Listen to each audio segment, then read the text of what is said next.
Sorry to keep those early comers waiting, but we just were waiting for a few more people to join that we knew were attending this morning. So good morning and welcome to our webinar, where we will discuss some ways in which you can meet the business challenges of 2021. For those who don't know me, I'm Rachel Pugh, Director and Head of Operations at Seymour Taylor Accountants, and I'm joined today by my co-host, Louise Lithgow-Dicker, Owner and Director of Go HR. There will be an opportunity to ask questions at the end of the webinar, so please feel free to put these in the Q&A box, and when we have finished presenting, we will try to answer as many as we can. We will also provide our contact details for any follow-up questions you may have. In the last 12 months, has been an unprecedented period during which many businesses have had to adapt to survive. Many sectors have been closed, and even businesses that have come through the pandemic relatively unscathed face new challenges and uncertainties ahead. However, following the recent announcements made by the government, including last month's budget, we now have a clearer vision for 2021. It is important that businesses consider the challenges ahead and begin to put plans in place to rebuild and recover as restrictions are lifted. The first area I'm going to look at this morning is cash flow scenarios. Whether you're a startup or an established business, cash flow monitoring and management is essential to the survival and success of your business. With so much time spent focusing on the growth of a business, it is sometimes easy to lose track of your current cash position. To help, we've put together some straightforward guidance to help you improve your cash management processes. Cash flow is the net amount of cash and cash equivalents being transferred into and out of a business. Positive cash flow indicates that a company is adding to its cash reserves, allowing it to reinvest in the company, pay out money to shareholders, or settle future debts. Businesses with negative cash flow may find it difficult to meet the everyday costs of running a business and may struggle to invest without acquiring additional debt. It is a really useful measure of financial performance. Lack of cash is one of the biggest reasons that small businesses and startups fail. Dealing with cash flow issues is often most difficult when you're starting a business. You have many expenses and money is leaving the business faster than you are making it. If you have no sales or customers who are paying you yet, you will need some other temporary sources of cash, like a loan, to get you going. The first 6 months of a business is a crucial time for cash flow. If you don't have enough cash to carry you through this time, your chances of success aren't good. Suppliers often won't give credit to new businesses, and your customers may want to pay on credit, giving you a cash crunch to deal with. Cash flow is also important for seasonal businesses. For those who have large fluctuations of business at different times of the year, like holiday businesses or summer businesses, managing cash flow can be tricky. You can have profits, but this doesn't necessarily mean you have cash. For example, you may not have money owed to you by customers, but if you cannot collect what is owed, you may not have sufficient cash.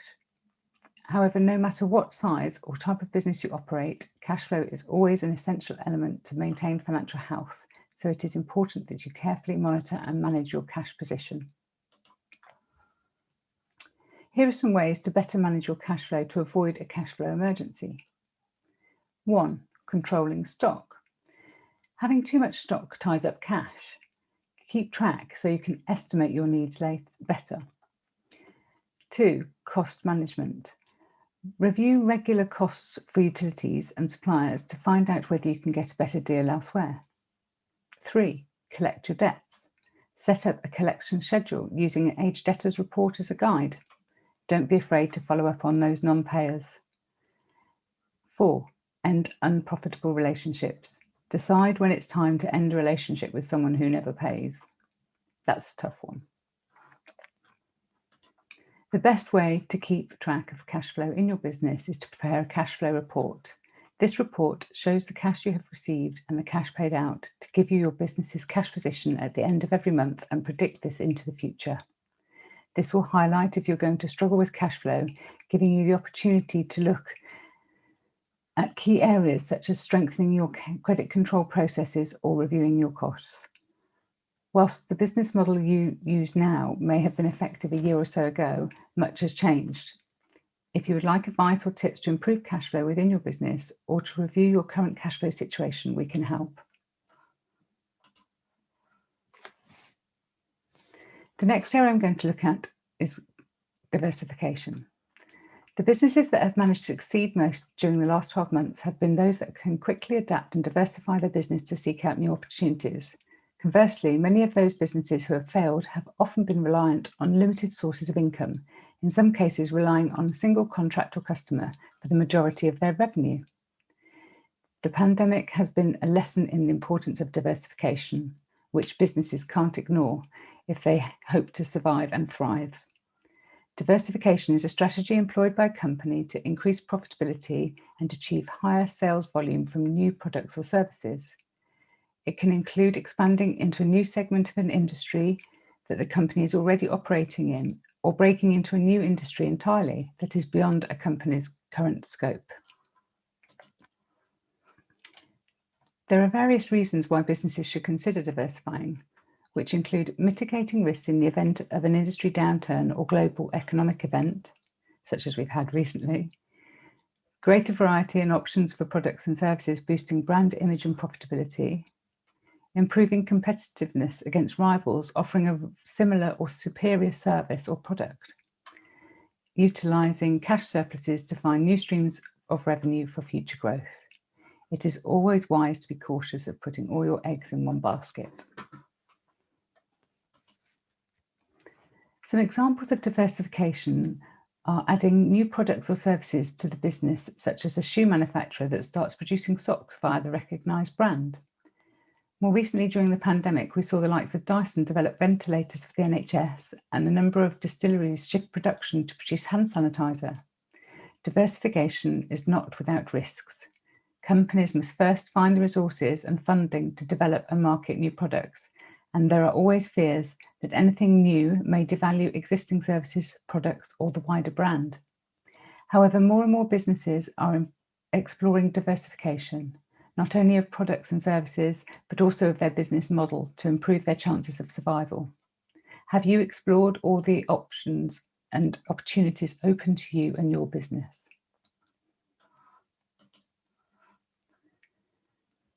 Have you recently moved your business online? Do you think you're marketing it effectively? In the last year, there's been a surge in online sellers and marketplaces as businesses attempt to deal with the restrictions placed on everyday life by the pandemic. Within the first 4 months of lockdown, more than 85,000 businesses launched online stores or joined online marketplaces, according to research. And since then, many more have sprung up as new entrepreneurs enter the market and established businesses build successful e-commerce offerings. According to Statista, the UK is now the third largest e-commerce market in the world. However, this surge in online selling is not just a product of the pandemic. And for years, more and more consumers have been shunning high streets and retail parks in favour of online marketplaces and shops. Moving your business online, whether through the sale of products or services, can initially be daunting, and owners need to think about the type of online business they intend to run. Businesses also need to consider how goods and services will be delivered to their customers. Once again, there are a number of different methods to consider. As well as moving your business online, you will need to think about how to market your goods and services. Digital marketing is a fast-growing and changing field, which has grown considerably due to the changes in consumer attitudes in the last year.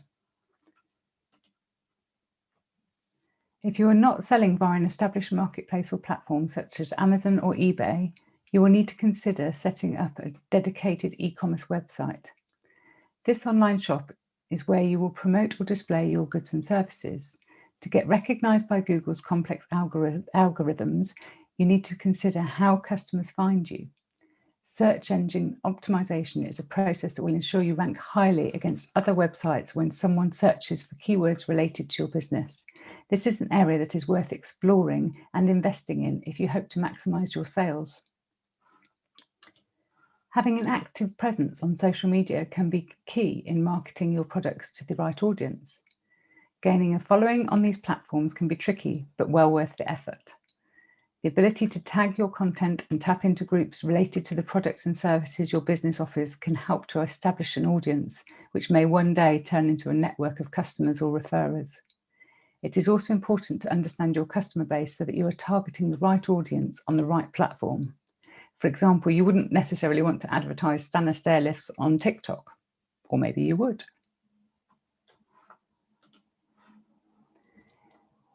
If you are looking for a more immediate effect, then you may need to consider investing in online advertising to boost your organic engagement with customers. This can come in many forms, including Google pay-per-click, web banners, social media advertising, influencer advertising, paid endorsements, digital advertorials, and reviews. These are only a small selection of the methods that businesses need to consider when marketing themselves online, and this doesn't need to take into consideration other incentives and pricing models that you may wish to consider.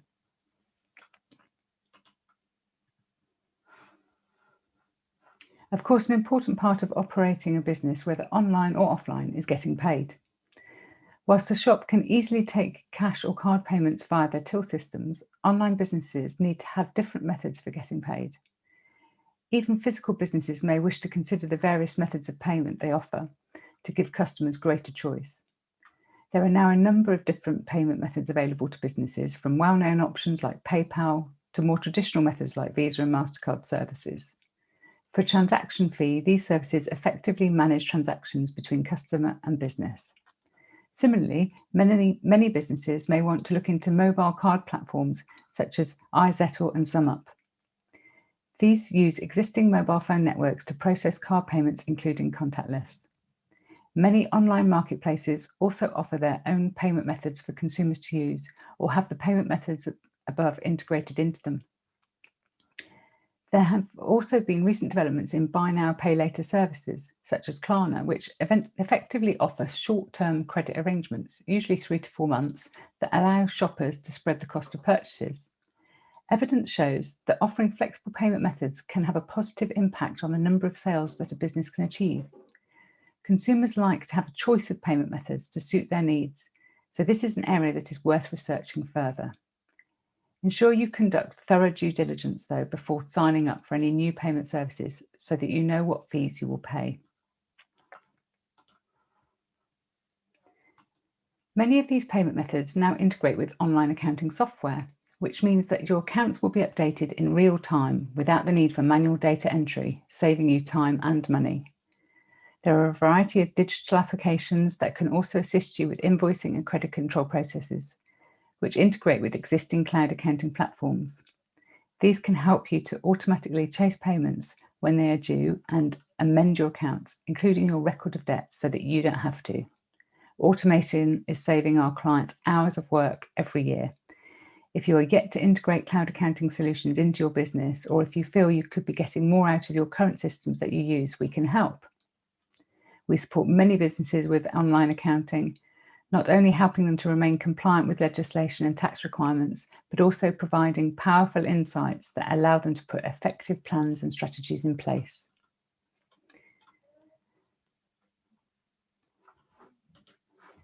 Several of the government-backed loan schemes are now drawing to a close, and later in the year, businesses will also have to contend with the end of the furlough scheme.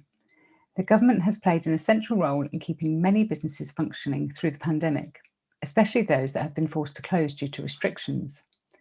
By the time the financial support schemes are withdrawn, the government estimates that the nation will have spent more than £400 billion through its economic response package.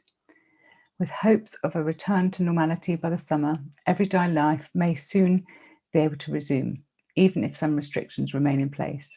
For businesses, though, the impact of the pandemic is likely to be felt way beyond the lifting of restrictions. With the same level of support in place, businesses will need to consider, without the same level of support in place, businesses will need to consider how they meet the costs of running their businesses, whilst also repaying any loans or tax deferrals that they had relief on during the pandemic.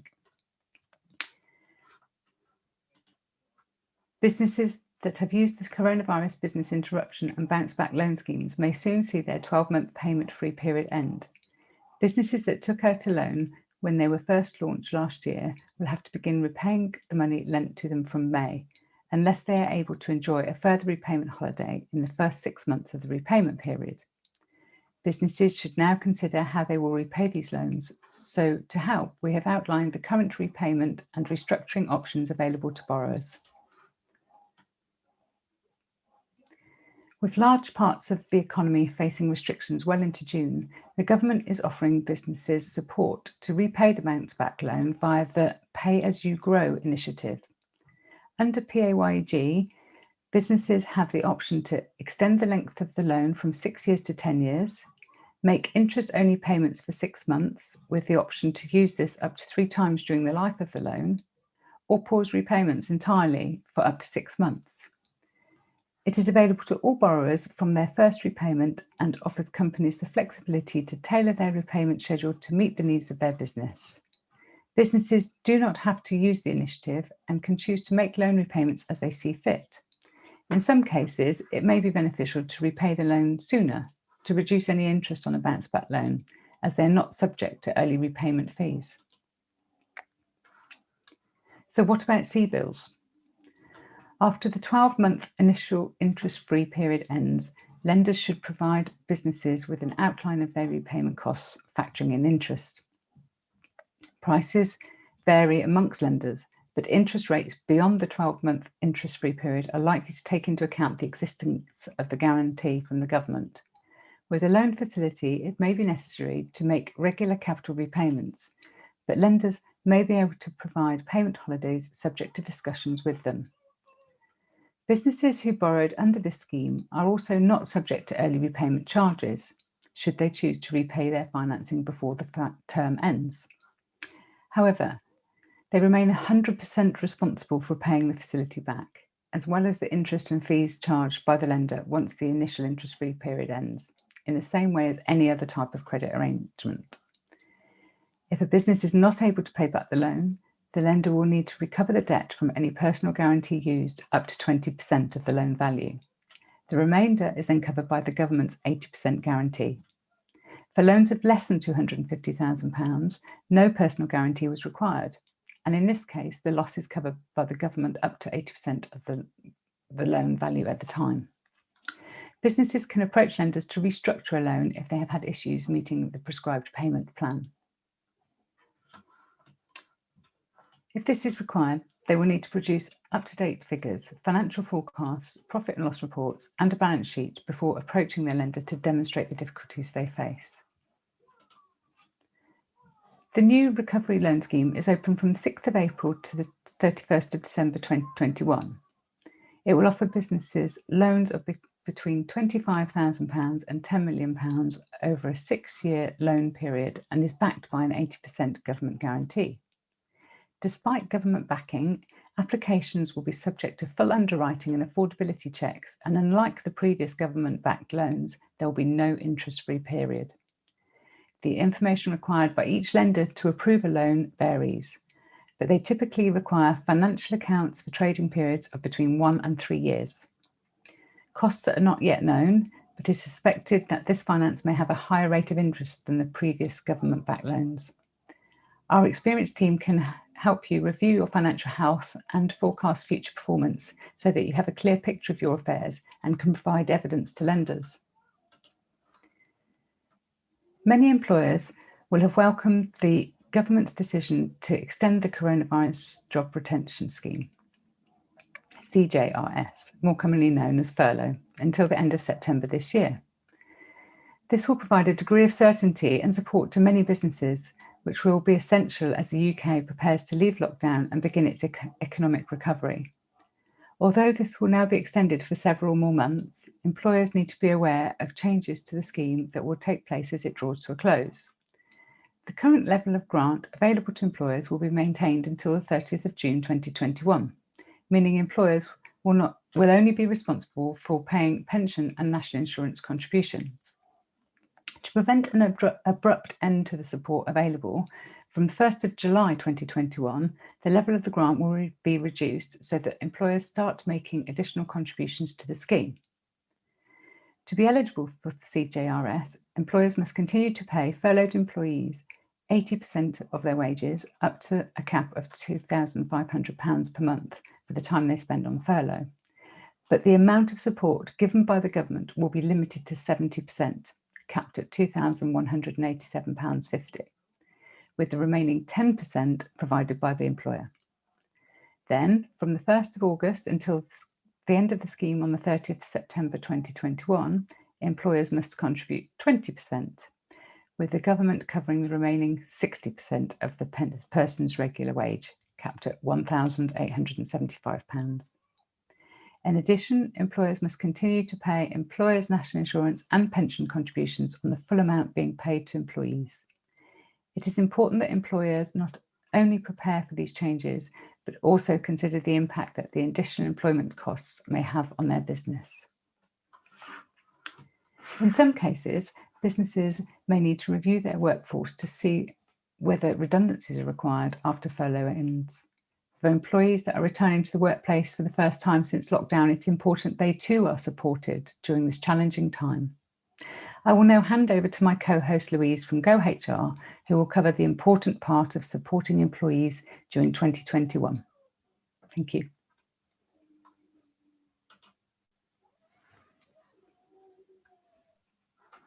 So thank you, Rachel, for inviting me to be part of today's webinar. And it's a pleasure to be able to talk to you all about some of the challenges that you may be facing within your business with your teams as time goes on.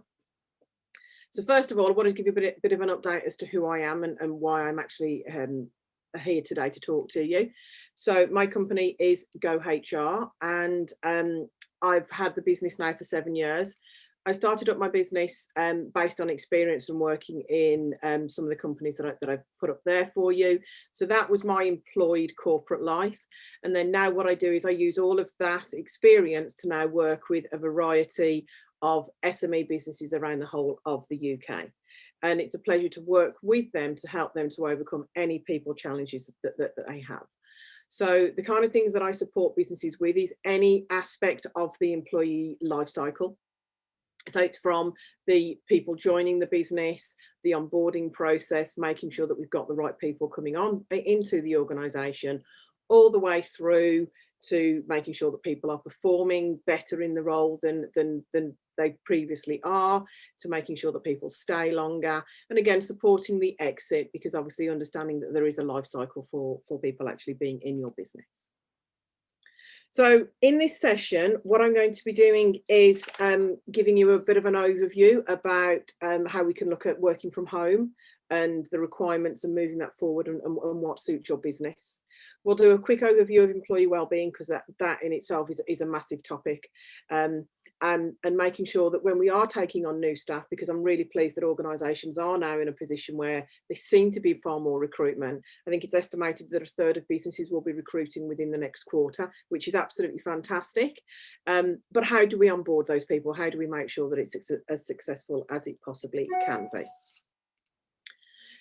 So we're going to start with looking at working from home arrangements.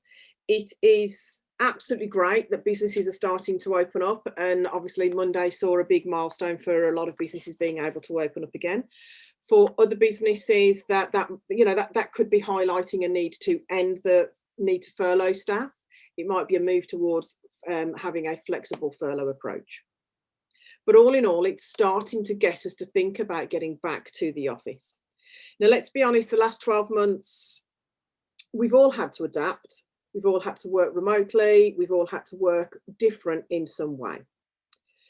The one thing I think it's very important to recognise is that although we are all currently working differently, it's fair to say that what we are not doing at the moment is doing formal working from home.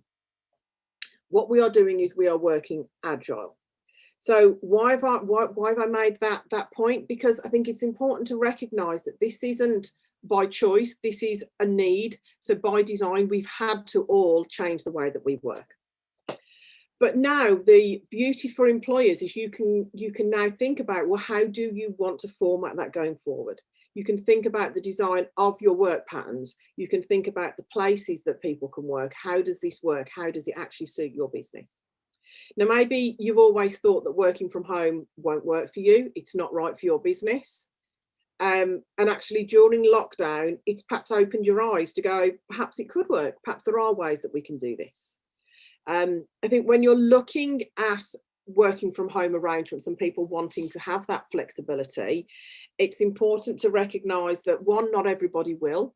Some people will have loved working from home, other people will not have enjoyed that arrangement at all. So you'll have the ones who are desperate to get back to the office. From a legal point of view, everybody who has worked for you for a period of 26 weeks has a legal right to put in a flexible working request, which is what a change to anything that's contractual regarding the workplace would be. And you have to make sure that you comply with all the requirements of responding within, holding a meeting within 28 days and then giving them an outcome to that request within 14 days. But the underlying thing I want you all to take away from this is it absolutely has to be right for your business. Don't think that somebody can demand to work from home. You still need to make the right decisions for you. So hopefully we get to the point and we can start getting people back into the workplace again, whether that be on a permanent basis every single day of the week or on more of a rota basis that a lot of my clients are working at the moment. So there is obviously still a legal requirement, as there always is, to provide a safe working environment for your staff to work in. So as far as making it COVID secure, you still need to make reasonable adjustments to make sure that you are maintaining that. So again, think about your workstations, think about the spaces, think about your flow. Have you got a one-way system for people getting in and out? But for me, the main one is get your team involved, because if you can get your team involved so they are part of making this workplace safe, they will absolutely be part of making it be a success. So ask them what they would like to see, ask them how they would like it to work. I think it's also worth you giving some consideration to the fact of, do you actually have a COVID policy? Do you have a stance regarding the COVID injections? Are you going to keep a record of who's had the injection? What are you going to do if somebody refuses to have a COVID injection? And I think the one thing that we need to think about is, can we actually have a policy that states that somebody has to have a COVID injection? Now, unfortunately, again, employment law is never as black and white as we would like it to be, because there is no simple answer to that question. The guidance is that it needs to be relevant to your workplace. So, you know, for example, if you run a hospice where you have where you're supporting vulnerable elderly people, then absolutely you can require all of your staff to have a COVID injection. However, let's say you run a florist and you have got a team of 4 of you who work within that florist, and somebody says, actually, because X, Y, Z, and it doesn't matter what the reasons are, I don't want to have an injection.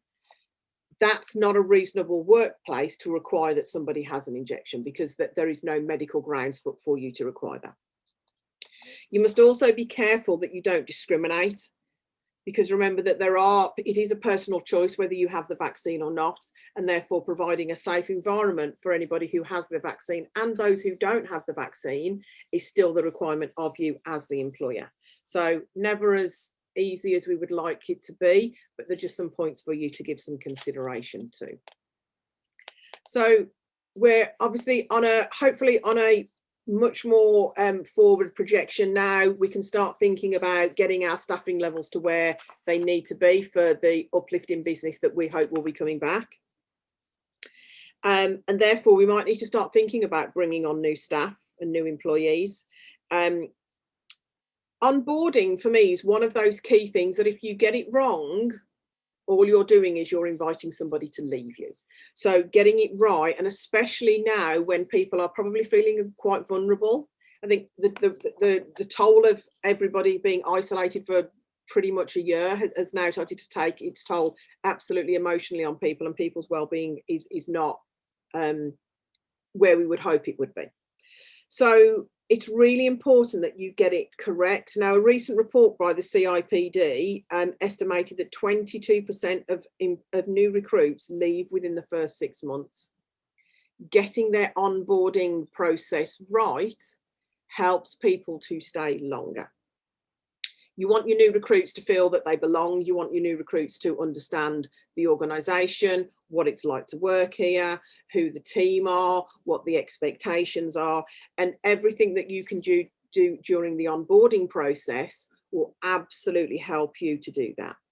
So no matter if you're doing it in person or virtually, you need to make it a great experience, or ultimately you will be recruiting again.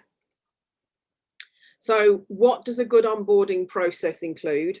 Again, first thing to say, do not wait until your employee's first day to go, oh, what am I going to do with you today? You have to have a process. You need to have thought about it. There are definite steps that you need to do beforehand. Have you got their IT system set up correctly? Have you made sure that their workstation is correct for them? Again, if they're coming into the office. Have you got the equipment for them if they're going to be working from home? So have a plan, engage with others, because an induction program isn't just about one person pouring information into an individual. It's about a company making somebody feel welcome. You can also provide as much information as you can prior to the person starting. So, you know, look at your welcome pack, look at the information that you send out to somebody before they actually start. Help them to understand what the organisation's culture is before they even step through the door on day one. Their impression of you as an employer started when they very first applied for a position with you. So you need to think about how you build on that every single step of the way. Onboarding your employee is critical to how they feel and how engaged they are, and ultimately how long that they will stay with you.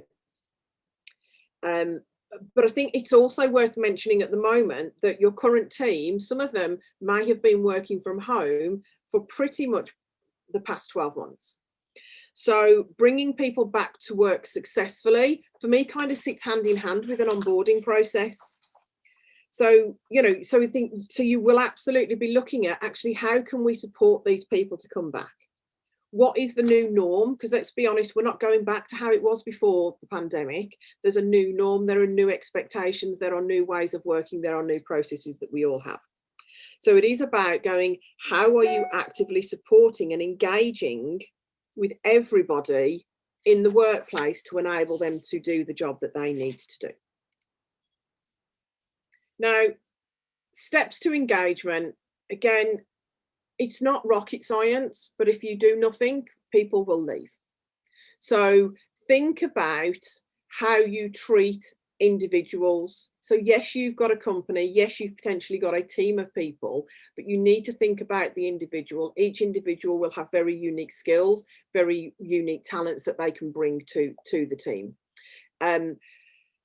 As we bring people back to work, building confidence is probably, for me, one of the main things that we need to focus on.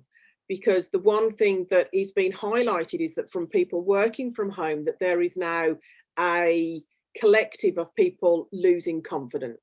So, you know, how do I do this? I haven't done this for such a long time. You've got to think that 12 months out of the workplace for some is a massive amount of time.